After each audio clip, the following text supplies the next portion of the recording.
Welcome back to another insightful discussion here on the Champion's Path, a platform for all things simulation and training related for our champions in the military, law enforcement, and other first responder roles. Joining me today from AVRT, Adaptive Virtual Reality Training, is Andy Higgs to talk about their solutions and a general discussion around the military's use of virtual training systems to supplement and augment the more challenging exercises to satisfy training requirements. Andy, thanks for joining the show. Hello, thank you for having me. Yeah, excited. So before we begin, if you don't mind, just give us a quick, brief background of yourself and the position that you hold at AVRT. No worries, thank you. So I'm the sales director at AVRT. I've been with the organisation since its inception, one of the original founders. My role is effectively to get our system out there in the world to make sure that people know about the capabilities of the system and to be that bridge between our technical teams and the end users, because effectively they drive everything that is we do. Excellent. And would you mind giving us a quick, brief explanation of AVRT's mission and what problems you guys are solving for? So we designed AVRT to try and improve the efficiency of training and the effectiveness of training, and that's across a broad spectrum, but we started to focus on military and law enforcement, primarily because the bit that really interested us was the integration of real world objects into virtual training. We look to supplement training programs by providing an immersive simulator that will capture all of those scenarios that are potentially too risky, too expensive, or just where there is benefit to getting additional training prior to moving into a live training environment. And we aimed to build the most flexible simulator in the world to allow the end users, the practitioners, and the strategic people to be able to really take this toolkit that we give them and slot it into their training and get the most out of these newer technologies. Mm-hmm. And when you say, real world, objects, are you speaking about the fidelity of the tools and the tool sets utilized, maybe the physical movements running through a team within a CQB environment? Well, we know that some of the barriers to adoption of immersive technology were around things like people having to understand game controllers, to be able to have to learn a completely new way of doing things just to engage with a system. So we wanted to design a system that felt natural, that felt intuitive, that you could pick up and enter and would be able to engage with the learning content rather than having to learn a whole new skill set in terms of what it is you're doing. To that end, we looked at something like armed policing or military, and of course they use these weapons. They use something that is familiar to them, something they can develop muscle memory on, and that's what we integrate into the system. So we don't give anyone any artificial locomotion to have to learn. It's free roam VR, so they will move naturally. If they want to run and crouch and take an aiming position, they can do that naturally without having to learn anything new. The weapons itself, and we started with weapons, but we can integrate pretty much any real world object into the system. The weapons behave as they would in the real world. They feel the same, everything is in the right place, and they will give a recoil to any shots and those sorts of elements. So the idea was that we've got near zero adaptation time for people getting into the system. And when they are in there, it feels very natural, very intuitive, and they can just get on with learning and being tested on those skills that they need. Mm-hmm. Yeah, I'm definitely interested in the user experience on the instructor side, the team leader side, as well as the individuals on the teams themselves. But before we dive into that, could we discuss the product features within the military kits? What comes in a standard kit, and how can units customize those kits? So the AVRT system uses a tracking system called anti-latency. And what that does is that moves all of the tracking from sort of traditional VR systems, which are all overhead, into a floor-based mat system. And part of the system that effectively runs everything is this mat, which is laid down in whatever configuration is required. It's completely scalable. It's warehouse scale if it needs to be. Once that mat's deployed, then the system is zero calibration. You simply walk onto it with a set of user equipment. What I mean by that is a head-mounted display. We are relatively headset agnostic, although we tend to fall into the main two, the Meta and the HTC products for these standalone headsets. Set of headphones, so really lightweight technology package. Can be as light as just the headset and the headphones, and then whatever weapons are required by that particular user. And the nature of that tracking system means that we're not limited to one or two weapons per user. They can have their full operational equipment set on them, and those weapons will be able to be holstered into sort of standard technical kit, so they'll be able to go in with all of their equipment in the place that expect it to be. So that's from the user perspective. The rest of the kit is equally lightweight. The instructor uses a laptop with a headset like mine, and there's a couple of other little bits of equipment that effectively manage all of the communication of headsets, weapons, and everything else, all wrapped up in a Wi-Fi router, so the system is fully self-contained. So there's actually relatively little technology that goes into it to delivering this experience, because we wanted to make something that not only was flexible at point of use, but was also flexible from a strategic perspective, so that you could take this kit to any venue, deploy it into whatever configuration you wanted to, and then run a training session, keep it down if you want to, or move it on for the next day. So the actual kit itself is relatively lightweight. The tracking mat, each individual user's kit, and the instructor equipment as well, all of that can output onto whatever audiovisual displays are available, so you've got that additional vicarious learning for people that aren't in the headsets. Mm-hmm. Excellent. I'm that's interesting with this, the mat calibration, because with for instance HTC and certain simulations, especially VR, have the trackers where you have to go through the calibration process.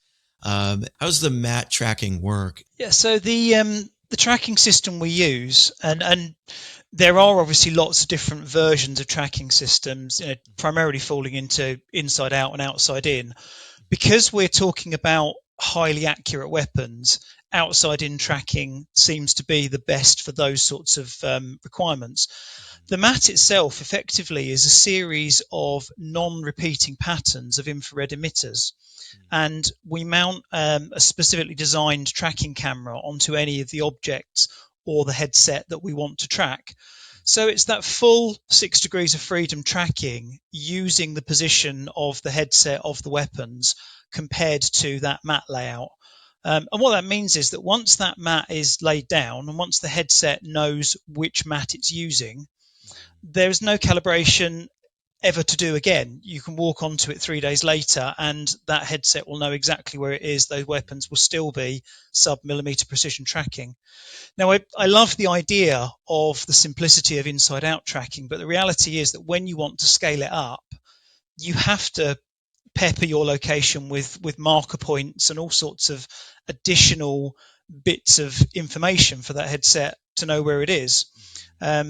So actually having the mat down, and meaning that you don't ever have to calibrate anything again, and meaning that you've got this ultimate flexibility of, one day it's a 10 meter by 10 meter, the next day it's 25 meters by 25 meters, is perfect for us, because it ties in again with this ethos of having a really, really flexible system.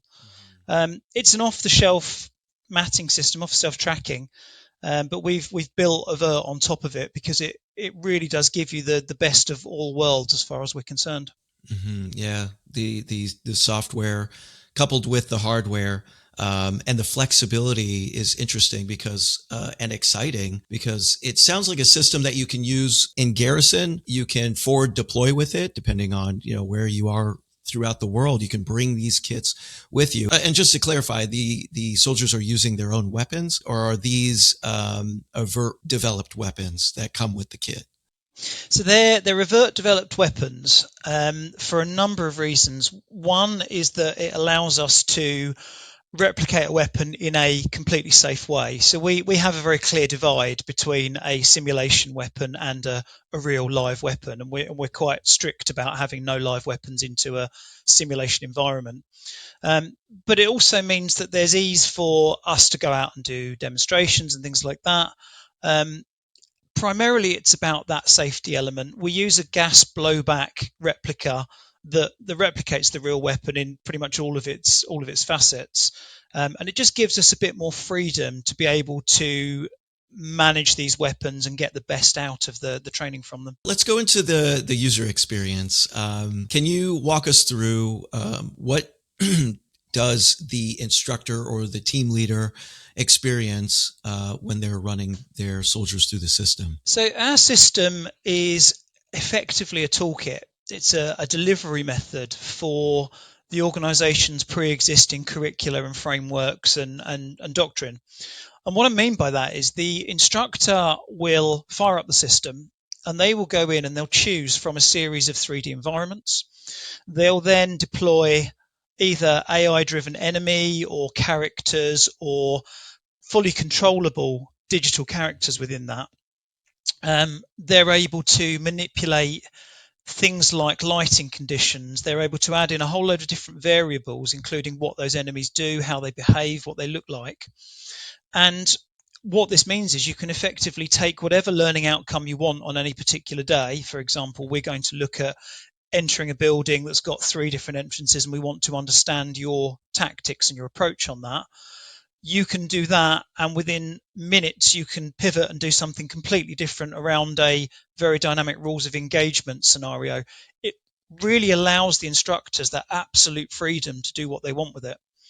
They will then give a brief to the users that are going into the system based on what their learning outcomes are. And once the users are kitted up with headset and weapons, they'll be sent to a starting position and the scenario will begin.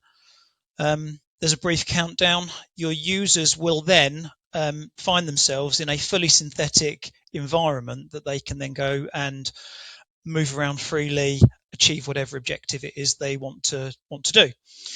Now, those 3D characters, those fully controllable, the AI characters, at any point during that scenario, the instructor is able to select one of those characters and change that scenario if they want to. So if they want to bring additional troops into the fight, or they want to raise or lower the difficulty level of what those soldiers are experiencing, they again have that freedom. So we really wanted to make something that wasn't just fire and forget. It wasn't just a series of repeatable scenarios that people will learn and people will start to anticipate.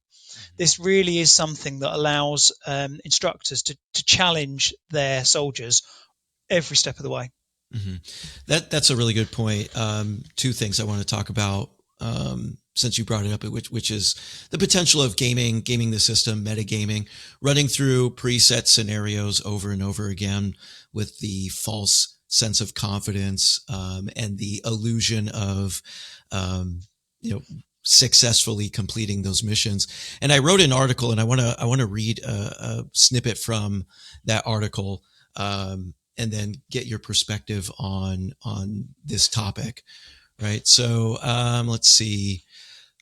Here we go. Metagaming is a potential pitfall, right? This occurs when trainees leverage knowledge or strategies from outside the simulation to gain an unfair advantage within it. For example, a scenario that focuses on communication skills like negotiation or questioning. A trainee might memorize script response during repeated practice runs. While this might lead to seemingly successful outcomes within the simulation, it hinders the development of crucial skills.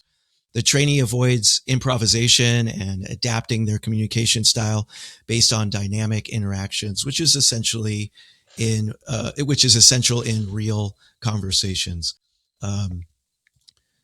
Running through a scenario for the first time, and from my experiences, I'm I'm focused on the environment. I'm focused on the individuals I'm interacting with.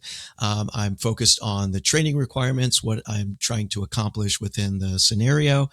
And there's a lot of moving parts, but after the second, maybe the third, the fourth time, I get familiar and I'm not worried about the bystander with the phone, or I'm not worried about the group of individuals walking up because I've memorized the script. I know the outcomes are A or B, and I tailor my discussion towards that NPC in that manner. So essentially that's, gaming the system and metagaming, bringing that outside strategy in. Um, can you customize scenarios?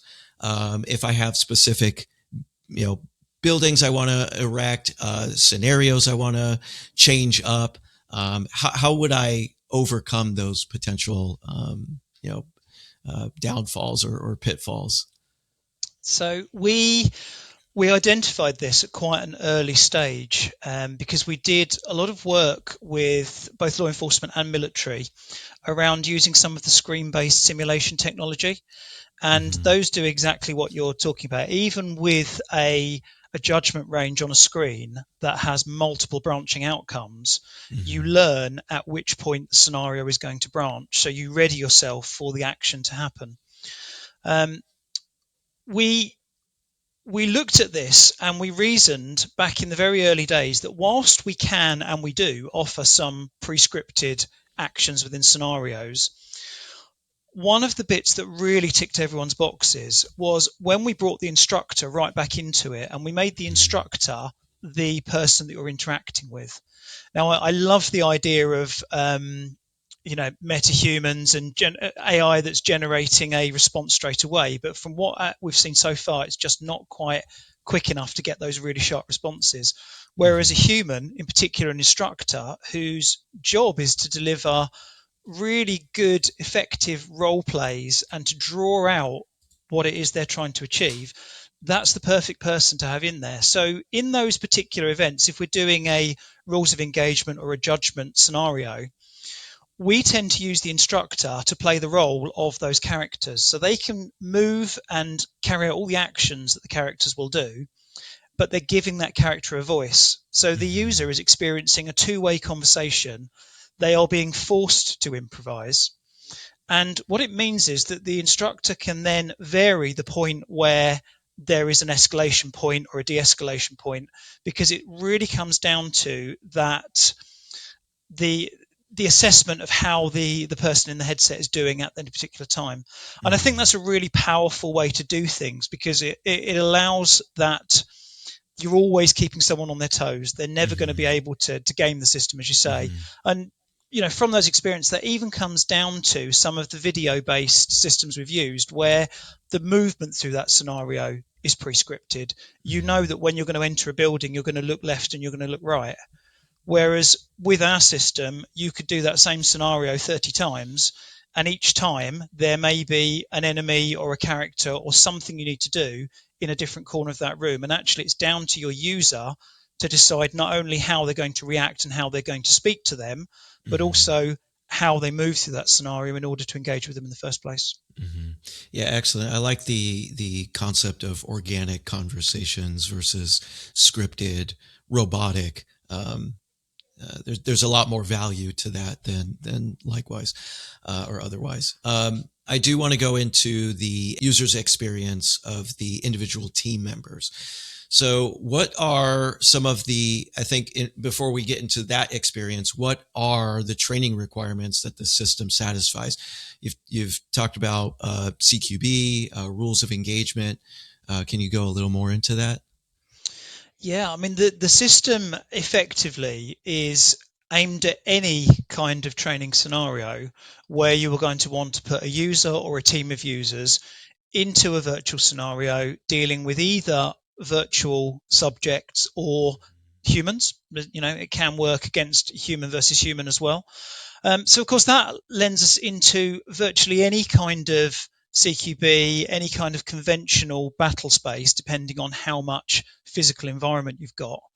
And of course, it's worth bearing in mind that the physical space doesn't necessarily have to map the virtual space. Even if your physical space is relatively small, you can still be within the wider context of a much larger battlefield once you're in the headset. So any of those sort of areas around tactical behavior, tactical movement, skills and drills, cover fire maneuver, anything along those lines, almost from the point where someone works out how a rifle works, right the way through to more advanced tactical scenarios. And then, of course, when you bring in the ability for the instructor to have that dynamic response, to be able to put in other factors, that leads you into room clearance, it leads you into hostage rescues, it leads you into all sorts of rules of engagement and judgment shoots surrounding terrorists, enemy soldiers, civilians, any of those kind of activities. So we've really tried to make a sandpit that instructors can play with, can do as much as they want to with, um, and give people the skills they need so that they can then evolve into those other ways of training. Mm-hmm. Yeah, that's excellent. For the a sandbox experience for implicit learning from taking skills developed within a classroom environment and really pressure test them within the virtual simulation. What is AVRT's thoughts on the integration within traditional training? Well, I don't think anyone's going to argue that the best way to train is to go and run around with a rifle under real world conditions. But of course, those sorts of training scenarios, those things are very expensive to set up. They require a lot of logistical planning. They are the kind of things that you really want to get the most for your money out of those. And I think where simulation really fits in, especially the sort of level that we are looking at, where it is individual or group or larger group, really exists to train people on all of those skills they're going to need when they then get into a much wider training experience. We see this fitting in the sort of early to medium areas of training. So as I said, once you know roughly what you're doing with a weapon, we can obviously run marksmanship, weapon handling, those sorts of elements within the system. And there's a full marksmanship capability that we are working on at the moment. But I think where VR really has its strengths is around judgment, is around decision making, is around understanding how people behave when they are put under particular stressors. And even with sort of a live environment, sometimes you can't always simulate those stressors. Use of height is a really good example there. Doing a judgment scenario when you've got considerations for height within VR is really powerful because you can put someone into a location you wouldn't be able to do in the real world because of health and safety concerns. I can see simulation really fitting into collective training. A huge amount more in the future, and there are lots of other projects coming up, especially in the UK at the moment, that are looking at those kind of collective training environments that will really blend that live, constructive, and virtual training systems all together. Yeah, you had mentioned, measuring decision making and the human behavior. How is this? How is this measured within the system? Yeah, so the measurement of performance, of course, is going to vary depending on what our learning outcomes are. So for something like marksmanship, for target-based judgment shooting, all of those sorts of elements, that's pretty easy. We can pull out some really good hard and fast data from that, and, including things like reaction times and time on target, all of those sorts of elements. So that data is really interesting, but I think the bit that personally interests me more is about the more subjective side of it. And this is where we are now looking at rules of engagement. We're looking at a very human interaction between two people, for example, even if one of them is a digital character. That's where it really comes down now to the instructor reviewing what's going on and being able to put their years of experience and their feedback onto that particular scenario. And one of the things that I think we're really proud of is the fact that we've got this after action review capability within the system. Again, it's another real strength of VR, is that because you've got a synthetic environment, you can view it from any angle, you can do pretty much anything to it. So the instructors who go into our system are able to then have a complete 360 anywhere view of the scenario. They can put that free roaming camera wherever they want, or we can drop right into the headset, so the user's eye view of any scenario to understand exactly what they were doing. We can slow down, we can speed up, we can jump to any of those shots, we can view the shot placement. We've even got metrics such as if you're aiming your weapon at one of your friendlies, someone on your team, we will alert the instructor to that scenario to make sure that they can run through with the user to say, well, this isn't something that we want to see. It also ties in with you mentioning about gaming the system. There is, of course, the potential that people will find those loopholes, especially with a synthetic environment where they know that most of what they are working around is a digital construct. That again is, the instructors are there to try and make sure that that particular element is, isn't happening, and that people are treating the training exactly as they would do if they were out with a real rifle on a plane. Mm-hmm. And with the system, there's a max user base of 12.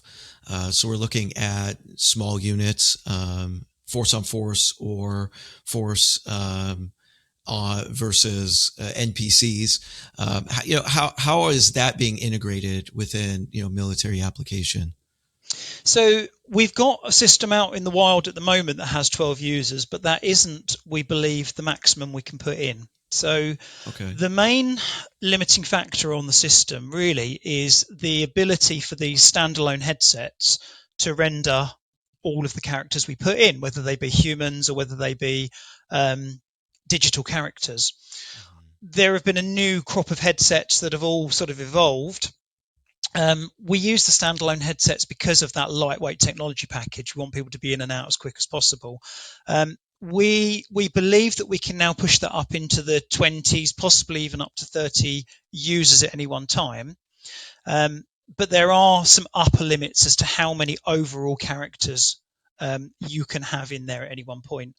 Now, with our 12 user system that's currently in use with the Singapore Army, they will use that as either groups, so groups of 4, groups of 6, up against each other, or potentially they will put 2 teams of 6 in there up against 9 or 12 digital enemies.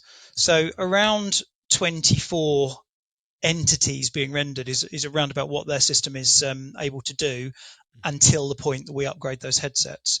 But again, coming back to flexibility, it really is down to exactly what the learning outcomes are. If you want to do force on force with 2 complete distinct teams of human users, then you absolutely can. If you want to put in small groups of users or even 10 users on the same team up against digital enemies, again, that's absolutely fine to do. We really wanted to make it so that you could use it for whatever those learning outcomes are.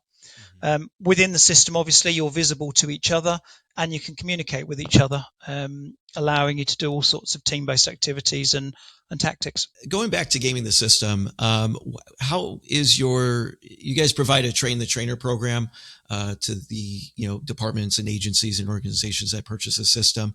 Is there value? Do you think that there's value in the train the trainer program and identifying some of these metagaming elements and providing guidance on how to overcome them? Because I could see potentially this turning into a video game death match, where the participants aren't getting the skills development training out of it. They're getting the entertainment value.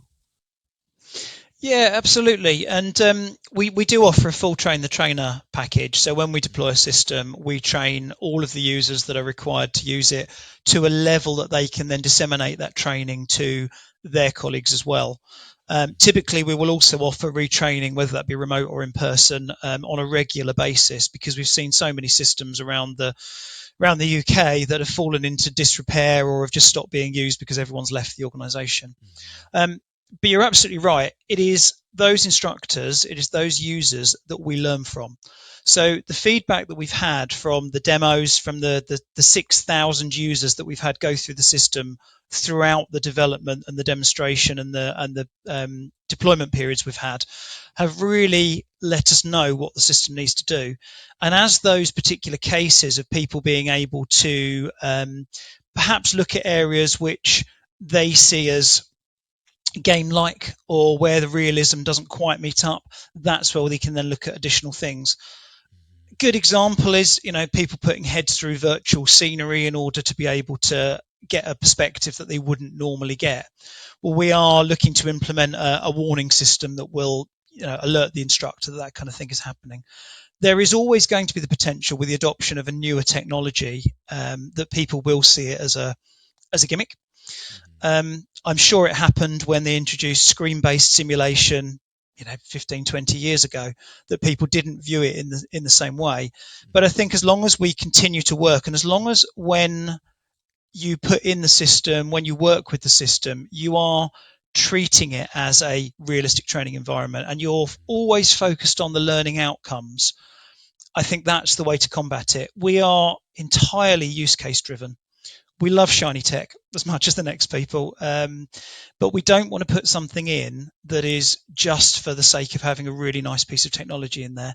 Everything we do within the AVRT software, within the hardware package, has been put there because it will enhance that training experience. There are other ways to look at it as well in terms of using some of the haptics.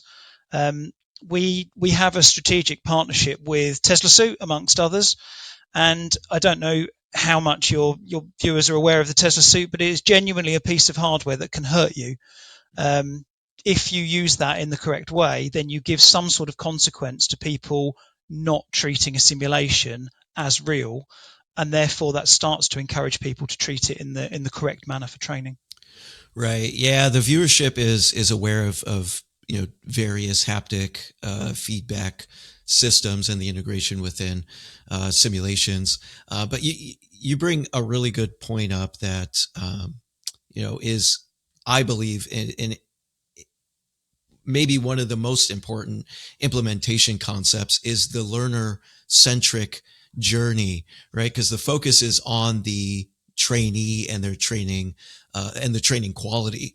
And I believe that training series should include traditional methods, classroom instruction, whiteboard discussions, simulation, supplementation and augmentation, as well as the culmination, the collective training of everything learned within a physical training exercise, and bringing the trainee through this structured learning, really catering to various learning levels. And I'm a huge advocate for explicit learning to implicit modules, understanding the concepts with the overall view of terminal learning objectives broken down into enabled learning objectives, and kind of going through this journey to the sandbox where they can take those lessons learned and through trial and error, through experiences, utilizing the tools within the after action is just incredibly important, especially the first person points of view, the God mode view of being able to bring the camera around the battle space, getting different perspectives and different points of view, and just generating discussion points through data really paints a great picture for the trainee and the trainee's experience, coupled with the high fidelity tool integration. So you have realistic weapons that fit the fit, form, and function of their actual weapon systems that they forward deploy with, is incredible. It's such, the AVRT system. I'd love to, get my hands on and demo the system. We'd love to have you. And run through some of the scenarios. But just for that's a really interesting point there that you talk about the learning outcomes being quite explicit in terms of what you're trying to achieve, and that's part of the beauty of this, I think, is that we're not trying to reinvent the wheel here. We've most of the hard work has been done for us in the way that the AVRT system is a delivery method for what is already there. Organizations adopting this kind of training don't have to rewrite their curriculum, which I think is one of the big fears is, we're bringing this new training in, we've got to rewrite everything we do. Well, actually you don't, because you've already spent a lot of work on getting those learning outcomes distilled down so that you know exactly what you want to get into people.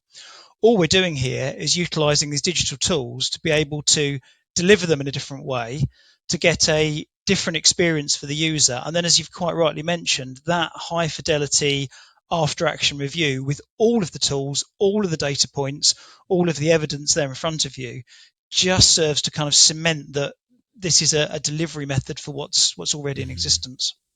Yeah, and I definitely believe that's one of the ways to combat the misuse of the technology is the integration of all of the high quality technology and skills and instructor experience to articulate the importance of the training to the trainees so they have that mindset. Because I think the understanding on the trainee side, understanding the importance of the training and the value that it brings is a part of what guides their performance within the training, is that they understand that this isn't just a video game. These are the tools that we can use to develop our skills. These are the after action, the individual personal profiles to track progression and understand where am I moving up in progress, and I have some quantifiable evidence-based data points to show that. So I'm curious as to your thoughts on the future of technology, because with the advancements of technology, the adage, just because we can do it doesn't mean we should do it. And you had mentioned artificial intelligence, virtual humans, and machine learning. The advancements of haptic feedback. At some point, there's going to be a ceiling of this system is enough at its current point to transfer the skills to me as the trainee. So what are your thoughts on integration of higher forms of AI algorithms such as machine learning, reinforcement learning? Yeah, it's something that's always going to be of huge interest to immersive companies, is that blend of AI going in as well. And I think the one thing that sticks out in all of that is the word human. We've always got to remember that what we're trying to do here is to look at how we train the human, and it's something we've never forgotten. In fact, right from the start, we've looked at that human-centric design, which led us to a number of different elements, including the capabilities of the weapons and putting that instructor right back into those dynamic scenarios. When we get to a point where there is this seamless interaction between the human and between large language models, and it's pretty good now. What we're getting out of it is incredible. But what we're talking about with these kinds of scenarios are split second, they're dynamic, they have to be absolutely natural feeling in order not to break that level of immersion.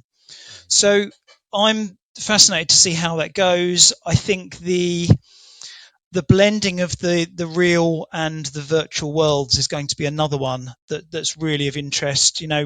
We have VR, we have AR, they all have their own benefits and they all have their own drawbacks. And I think as we get to the point where something starts to meld those together and is a bit more seamless, coupled with some really good generative AI, I think we're going to see some really interesting stuff come out. And I think what will be common all the way through that is that it's got to be the end users, it's got to be the strategic personnel, it's got to be the instructors, it's got to be everyone who comes into contact with these training systems at every level that have really got to drive that. I mentioned before, we don't like doing shiny tech just for shiny tech's sake, and AI is one of those buzzwords at the moment that everyone uses, but it's a case of, are we using it to get the best out of it? Immersive tech isn't always going to be the solution for everything. Where it is, it's brilliant and it solves a number of problems. I think we just need to be careful that whatever we do, we're always responding to those use cases, even when the user doesn't necessarily see the use case themselves. I think we need to work in partnership and guide them towards that outcome. Mm-hmm. And what about biometric feedback? I see a lot of these systems integrating biometric feedback because, in part, these systems aid in experiential environments that you can't necessarily replicate, such as war, and the stresses of war and stress inoculation and becoming desensitized.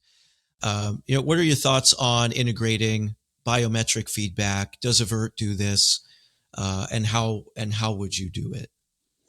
So we built AVRT to be an integration platform. That was our aim, was that we could put in all of these different technologies. And Tesla Suit came along with a really good product that does the haptic feedback. It does do biometric capture of certain elements of data.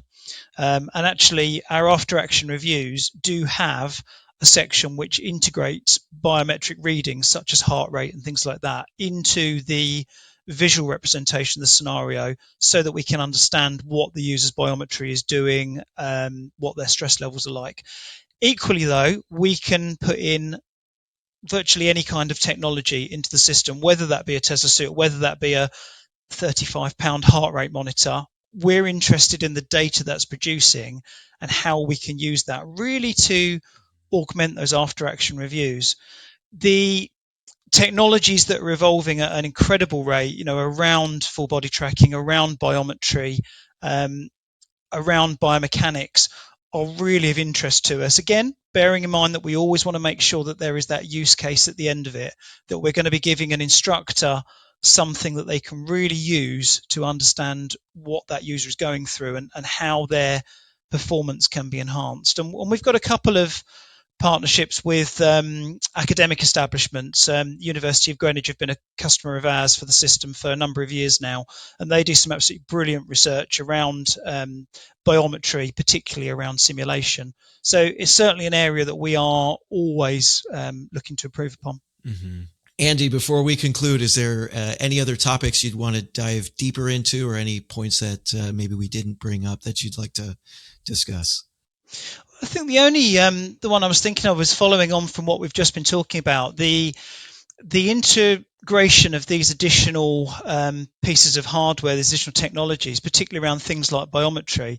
That really opens up then the use of our system and systems like it for other things. And the ones that sort of stand out are things like PTSD, where you've got a traumatic situation. And there have been some really interesting studies on the use of immersive technology to sort of recreate or modify the user's experience from those. And of course, biometry is going to be a really key factor in that. Because a system like ours also allows people to experience a certain scenario that they may not be able to otherwise, it does open up other uses, and particularly around something like law enforcement and getting civilians to experience a police officer's or a soldier's perspective without having to incur any of the risks that come with that as well. So that's something that particularly interests us, is the ability to not only use this as an out-and-out training tool, but also to be able to extend it into other areas, so that we get people understanding each other a little bit more.